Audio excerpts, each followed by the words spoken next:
میرا نام ثانیہ ہے۔ میں نے اپنوں کے ہوتے ہوئے بھی یتیم خانے میں اپنی زندگی گزاری اور پھر 18 برس وہاں رہنے کے بعد میری شادی ہو گئی۔ میری زندگی کا سب سے بڑا دھوکہ میری ماں تھی، جس نے مجھے در در کی ٹھوکریں کھانے پر مجبور کیا۔ میں نہیں جانتی میری قسمت اچھی تھی یا نہیں، لیکن شادی کے بعد بھی بدقسمتی نے میرا پیچھا نہیں چھوڑا اور میں اس دراہے پر آ کھڑی ہوئی جہاں میں اپنے محبوب شوہر کو کھو ہی چکی تھی۔ میری کہانی کچھ یوں ہے۔ والد صاحب اپنی ماموں کی بیٹی سے بہت محبت کرتے تھے، لیکن ماموں ان کو داماد بنانا نہ چاہتے تھے۔ بڑی مشکلوں سے والد صاحب کی آرزو پوری ہوئی اور کوثر خان ان کی شریک حیات بن گئی۔ شادی کو 8 برس گزرے، اس دوران 3 بچے ہو گئے۔ زندگی خوش و خرم گزر رہی تھی۔ اچانک انہیں جانے کیا سوجی کہ وفادار بیوی کو چھوڑ کر دوسری عورت سے شادی کر لی۔ وہ بہت خوبصورت اور والد صاحب سے عمر میں کم تھی، لیکن تن آسانی اس کی گھٹی میں پڑی تھی، سو شرافت کی زندگی اس کو راس نہ آ سکی۔ وہ عورت جو بھری محفل میں مجرا کرنے والی، سج سور کر ادائیں دکھانے والی تھی، جس پر نوٹوں کی برسات ہوتی تھی اور کئی دولت مندوں کی نگاہیں ان کے فن کی تحصیل میں آنکھیں جھپکنا بھول جاتی تھیں۔ بھلا وہ 4 دیواری میں قید پابندیوں بھری زندگی میں کیوں خوش رہ سکتی تھی؟ 2 سال مشکل سے گھر کا بوجھ اٹھا سکی۔ اس دوران وہ جو بد نصیب نے اس کی کوکھ سے جنم لیا، اولاد پاؤں کی زنجیر ہوتی ہے، مگر اس خاتون نے مجھے پاؤں کی زنجیر نہ سمجھا۔ جن دنوں میں 1 سال کی تھی، ماں نے ایک رئیس زادے سے مراسم بڑھائے، جس کا نام افراز احمد تھا۔ یہ شخص میرے والد صاحب کا دوست تھا۔ اس کی قیمتی جائیداد بیرون ملک میں بھی تھی۔ دولت کی ہوس نے میری ماں کو خاص دیوانہ کیا اور اس نے چاہنے والے خاوند سے طلاق کا مطالبہ کر دیا۔ وہ امریکہ، برطانیہ، فرانس گھومنا چاہتی تھی، سو میرے والد کو چھوڑ کر اس رئیس زادے کے ساتھ بیرون ملک چلی گئی۔ والد نے مجھے اپنے پاس رکھ لیا۔ 3 برس کی تھی کہ والد صاحب کو دل کا دورہ پڑا۔ وہ بچ تو گئے، مگر کام کرنے کے قابل نہ رہے۔ وہ میری بے وفا ماں سے دلی محبت کرتے تھے اور اپنی آدھی جائیداد اس کی نظر کر چکے تھے۔ اس کی بے وفائی کا غم ان کے دل کا ناسور بن گیا اور وہ بزنس کی دیکھ بھال اپنی کمزور طبیعت کے سبب نہ کر سکے۔ جس کو گندگی کی دلدل سے نکال کر دل کے سنگ مرمر پر بٹھایا تھا، اس نے عزت کو مٹی میں ملا دیا۔ یہ داغ ایسا تھا کہ وہ اسے اپنے آنسوؤں کے سمندر سے بھی نہیں دھو سکتے تھے۔ یہی صدمہ ان کو لے ڈوبا اور دوسرا دورہ جان لیوا ہوا۔ والد کی وفات کے بعد میں بے یار و مددگار ہو گئی۔ سوتیلی ماں اور اس کے رشتہ داروں نے مجھے قبول نہ کیا۔ میں جائیداد میں حصے دار تھی، اس لیے ایک دن سوتیلے ماموں نے مجھ کو یتیم خانے میں لا چھوڑا، جہاں میری ہسٹری لکھ لی گئی۔ اس کے بعد کوئی مجھے ملنے نہ آیا۔ میں یتیم خانے میں پلی بڑھی۔ اس جگہ کو کیسے بیان کروں؟ اتنا کہوں گی کہ صد شکر کہ ایک چھت، 4 دیواری اور روکھی سوکھی بھی ہم جیسے بے آسراؤں کو جہاں مل جاتی ہے تو سانس کی ڈوری برقرار رہتی ہے۔ اکثر یتیم خانے بھی ایک طرح سے معصوم ذہنوں کے لیے حکومت گھر جیسے ہوتے ہیں۔ میں یہاں اپنا نام فرضی بتاؤں گی کیونکہ میں سمجھتی ہوں کہ ناموں سے کوئی فرق نہیں پڑتا۔ اصل پہچان یہ ہے کہ آپ کا خاندان کون سا ہے اور کس کی بیٹی ہیں۔ یتیم خانے کے رجسٹر میں نام درج ہونے کے بعد میری اصل پہچان انہی کاغذوں میں درج ہو گئی۔ اب میرا کوئی اس دنیا میں نہیں تھا۔ میں نے 18 سال یتیم خانے میں گزار دیے۔ ایک دن یتیم خانے کی نگران نے بتایا کہ تمہارا رشتہ آیا ہے۔ بہت حیران ہوئی کیونکہ آج تک کسی یتیم دوشیزہ کا رشتہ باہر سے نہیں آیا تھا۔ ہمارے ادارے والوں کو خود ہم بے آسرا لڑکیوں کے رشتے ڈھونڈنے پڑتے تھے۔ جب مسعود کی تصویر دکھائی گئی تو ان کی صورت مجھ کو بھا گئی اور وہ خوبصورت اور پرکشش انسان تھے۔ میں نے نگران سے کہہ دیا کہ یہ رشتہ منظور ہے۔ وہ خوش ہو گئیں کہ ایک فرد سے سبکدوش ہو رہی ہیں۔ مدت بعد ادارے میں چہل پہل ہوئی۔ ایک ایسا موقع آیا جب میرے گرد ساتھی لڑکیاں جمع تھیں، وہ گیت گا رہی تھیں، مجھ کو مہندی لگائی گئی اور میں دلہن بن کر مسعود کے ساتھ رخصت ہو گئی۔ شادی کی پہلی رات دولہے نے دھڑکتے دل کے ساتھ میرا گھونگھٹ اٹھایا اور بولے، میں جہانگیر کے ساتھ تمہارے ادارے کے فنکشن میں آیا تھا، وہاں بطور مہمان خصوصی بلائے گئے تھے۔ میں نے اس تقریب میں تم کو دیکھا، مجھ کو تم اچھی لگی۔ میرا بھی اس دنیا میں کوئی نہ تھا۔ میں نے بھی زندگی یتیم خانے میں گزاری ہے، یتیمی میں ٹھوکریں کھائی ہیں۔ جب میں تمہارے ادارے میں آیا اور تم کو دیکھا تو تمہارے چہرے پر صبر و رضا اور معصومیت تھی، جس نے میرے دل کو تمہاری طرف کھینچا اور میں نے تم سے شادی کا ارادہ کر لیا۔ میں نے جہانگیر کے والد سے تمہارا ذکر کیا تو انہوں نے ادارے کے سربراہ سے ملاقات کی کہ یہ ایک نیکی کا کام تھا۔ ان کی ضمانت پر ان لوگوں نے میرا رشتہ تمہارے لیے دینا منظور کر لیا۔ اب یہ تمہارا گھر اور تم میری عزت کی پاسبان ہو۔ یہاں تمہیں کسی شے کی کوئی کمی نہ ہوگی۔ میں تم کو پیار دوں گا، خوش رکھوں گا۔ تحفے میں اپنا گھر تمہارے نام کرتا ہوں۔ یہ گفتگو آج بھی میرے کانوں میں گونجتی ہے۔ وہ کتنا نفیس انسان تھا اور میں کتنی نادان کہ جس نے اپنے ہی ہاتھوں میں اپنی جنت اجاڑ لی۔ میں نے 6 برس بہت آرام اور سکون سے گزارے۔ اپنے شوہر کا پیار میری خوشی، میری زندگی تھا۔ انہی دنوں مسعود کو بیرون ملک ملازمت کی آفر ہوئی۔ انہوں نے مجھ سے پوچھا، میں نے کہا آپ جانا چاہتے ہیں تو چلے جائیے، میں ملازمہ کے ساتھ رہ لوں گی، مگر یہ بات انہیں گوارا نہ تھی۔ ان کا ایک دوست ہمارے گھر کے فرد کی طرح تھا۔ میں اس کی ایک بھائی کی طرح سے عزت کرتی تھی۔ وہ بھی مجھے بھابھی بھابھی کہتے نہ تھکتا تھا اور بے حد احترام سے پیش آتا تھا۔ اس کا کاروبار بہت وسیع تھا۔ اس کے پاس دولت کی کمی نہ تھی، مگر طبیعت میں انکساری تھی، غرور نام کو نہ تھا۔ وہ ہمارے ساتھ خوشی خوشی دسترخوان پر بیٹھ کر کھانا کھا لیتا تھا۔ مسعود نے میری طرح ایک خامی تھی، وہ ہر کسی پر اعتبار کر لیتے تھے۔ وہ کمال کو اپنا دوست سمجھتے تھے۔ جب کمال کو علم ہوا کہ مسعود بیرون ملک کو جانا چاہتے ہیں تو اس نے ان کو ڈھارس دی کہ تم بے فکر ہو کر جاؤ، میں اپنی خالہ کو بھابھی کے پاس چھوڑ دوں گا اور خود بھی ان کی خبر گیری کرتا رہوں گا۔ انہی دنوں میں نے مسعود کو خوشخبری سنائی کہ میں امید سے ہوں۔ وہ بہت خوش ہوئے، کہنے لگے اب تو میں تم کو کسی صورت چھوڑ کر نہیں جا سکتا۔ میں نے مشورہ دیا کہ وہ بچے کی پیدائش کے بعد چلے جائیں۔ مسعود نے میری بات مان لی، اس آفر کو قبول نہ کیا، یعنی بیرون ملک نہ گئے۔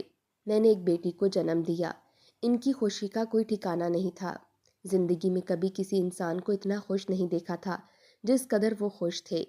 ایک یتیم بچہ جس کو کبھی ماں باپ، بہن بھائی، عزیز و رشتہ داروں کا پیار نصیب نہ ہوا ہو، خود باپ بن جائے تو اس کے لیے یہ بات کتنی خوشی کا باعث ہوتی ہے۔ سال بعد کمال نے ایک روز مسعود سے کہا، تم اگر بیرون ملک جانا چاہتے ہو تو میں تم کو امریکہ بھجوا سکتا ہوں۔ مسعود بیٹی کی پیدائش کے بعد اب نہ چاہتے تھے، لیکن پھر بچی کی بہتر مستقبل کی خاطر راضی ہو گئے اور ہماری دیکھ بھال کمال کے سپرد کر گئے۔ ان کے جاتے ہی کمال اپنی خالہ کو لے کر آیا۔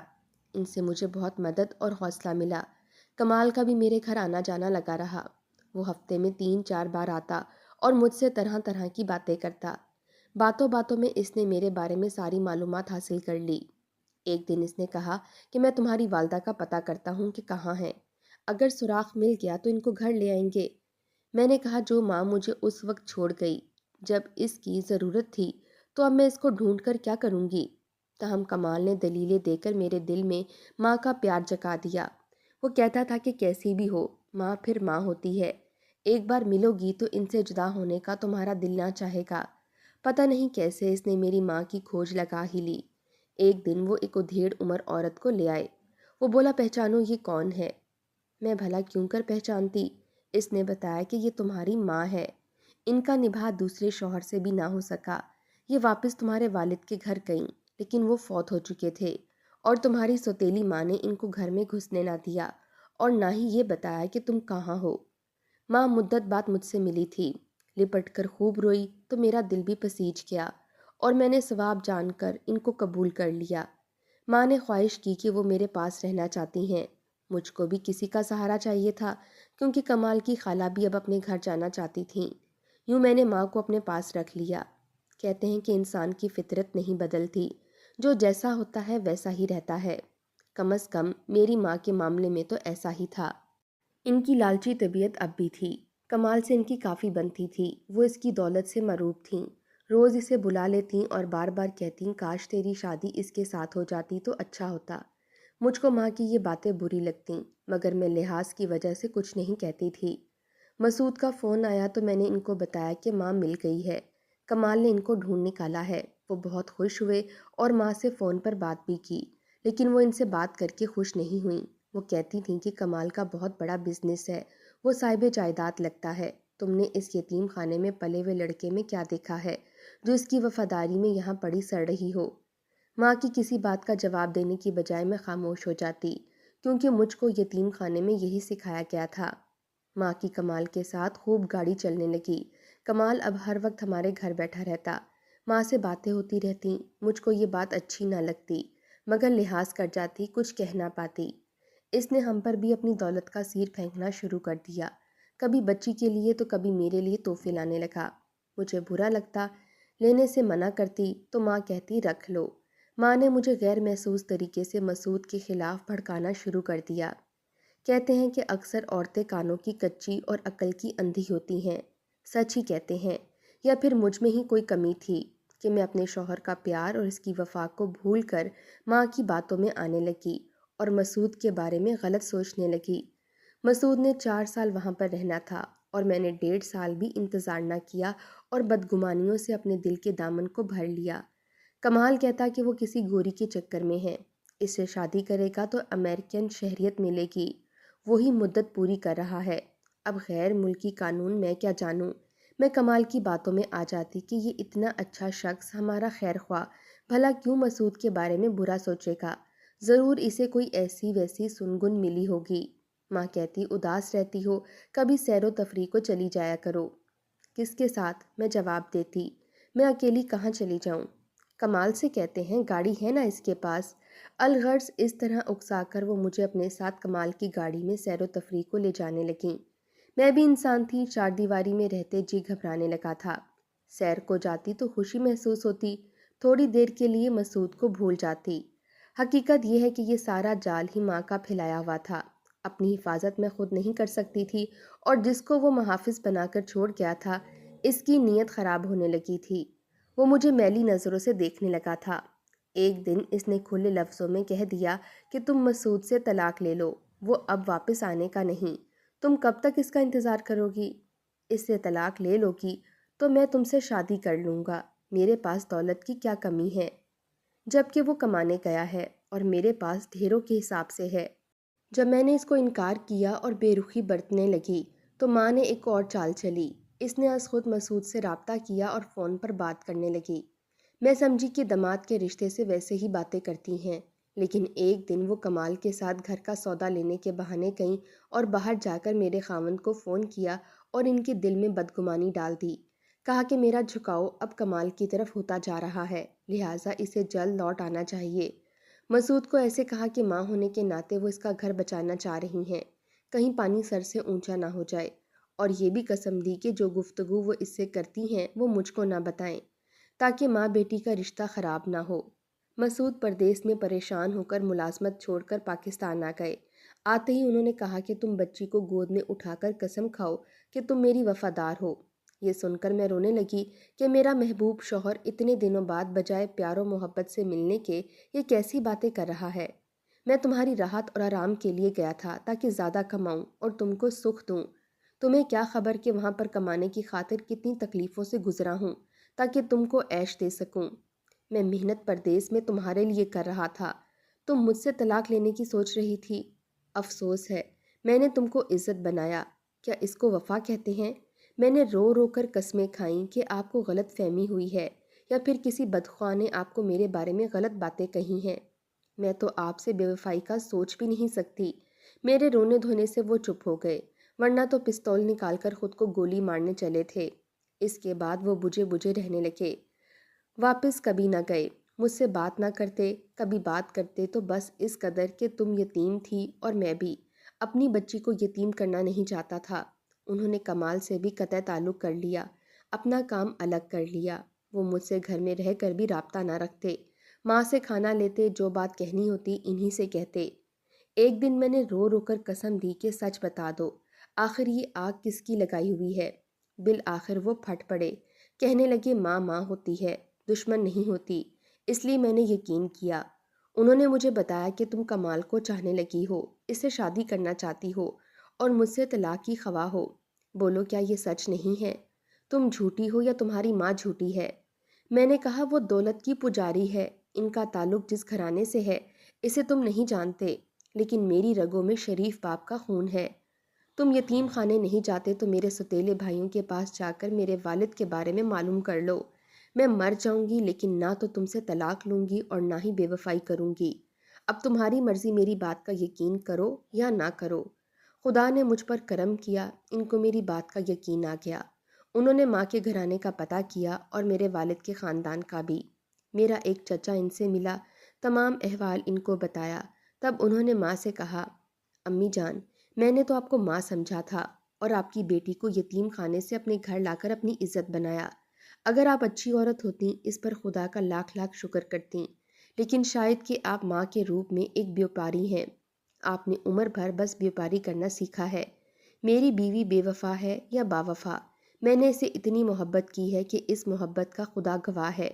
میں نے مرد ہو کر اسے مجازی خدا بنا لیا اور آپ نے تو مجھے جیتے جی مار دیا تھا۔ مسعود کی باتیں سن کر ماں رونے لگی اور پھر کچھ کہے بغیر ہمارے گھر سے چلی گئی۔